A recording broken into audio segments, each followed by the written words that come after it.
विद्यार्थी जीवन ही चरित्र निर्माण का सर्वाधिक उपयुक्त समय। नवनीहरन मुखोपाध्याय, संस्थापक, अखिल भारत युवा महामंडल, कोलकाता। चरित्र के बिना हमारे अस्तित्व की कल्पना भी नहीं की जा सकती।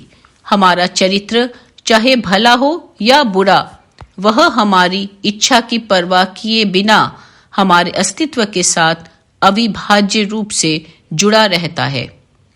यदि हम अपनी शारीरिक और मानसिक क्रियाओं से निर्मित सत् संस्कारों की अतिरिक्त बढ़त की अच्छाई के पक्ष में संवर्धित न करना चाहते हों, केवल तभी चरित्र निर्माण के कार्य को भविष्य की किसी सुविधाजनक तिथि तक के लिए टाले रख सकते हैं। यदि हम इस मनोवैज्ञानिक तथ्य का ध्यान रखें कि हमारी प्रत्येक मानसिक या शारीरिक गतिविधियां हमारे चरित्र को प्रभावित करने के लिए बाध्य हैं, तथा भूल से भी यदि बुरी प्रवृत्तियों ने मन में जड़ जमा लिया और एक बार भी चरित्र बिगड़ गया, तो आसानी से उसे सच्चरित्र में परिवर्तित नहीं किया जा सकता। इस सीधी सी बात को हम यदि एक बार भी अच्छी तरह से समझ लें, तो फिर हम में से शायद ही कोई अपने चरित्र निर्माण के कार्य को जीविकोपार्जन की तिथि तक स्थगित रखना चाहेगा। इसलिए जब कभी हमारे मन में यह प्रश्न उठे कि जीवन स्तर को ऊंचा उठाने वाली भौतिक सामग्रियों के संग्रह अथवा चरित्र निर्माण के लिए सार्थक प्रयास में से किसे प्राथमिकता दी जाए, तो धैर्यपूर्वक विवेक विचार करने के बाद ही कोई निर्णय करना चाहिए, तथा उपरोक्त प्रकार से विचार विश्लेषण करने के बाद हमें यह समझ में आ जाएगा कि कुछ मानवीय आवश्यकताएं तत्काल पूर्ण की जाने वाली अनिवार्य आवश्यकताएं होती हैं, और चरित्र निर्माण के उपायों को सीख लेना भी उसी प्रकार से तत्काल पूर्ण की जाने वाली अनिवार्य आवश्यकता है। इन उपायों को रोजगार की व्यवस्था कर लेने से पूर्व ही, अर्थात विद्यार्थी जीवन से ही प्रयोग में लाना प्रारंभ कर देना चाहिए, क्योंकि विद्यार्थी जीवन में मन मिट्टी के लौंदे जैसा मुलायम होता है।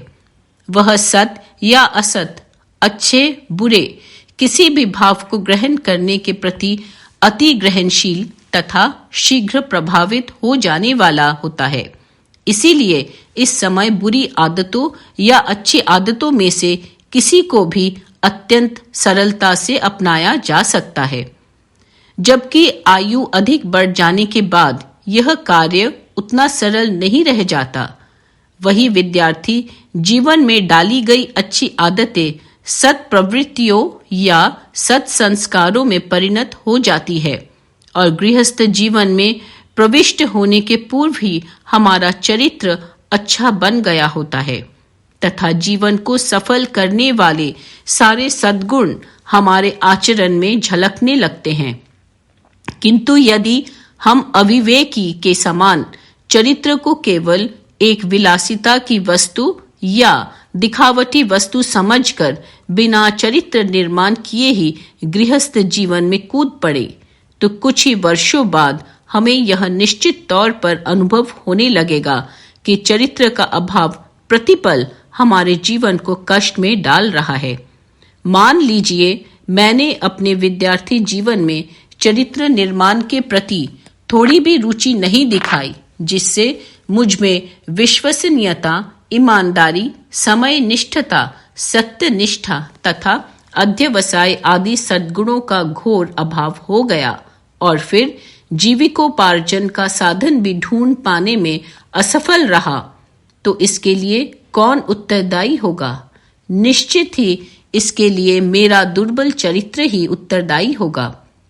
इस बात को प्रमाणित करने के लिए क्या कोई और तर्क देना पड़ेगा?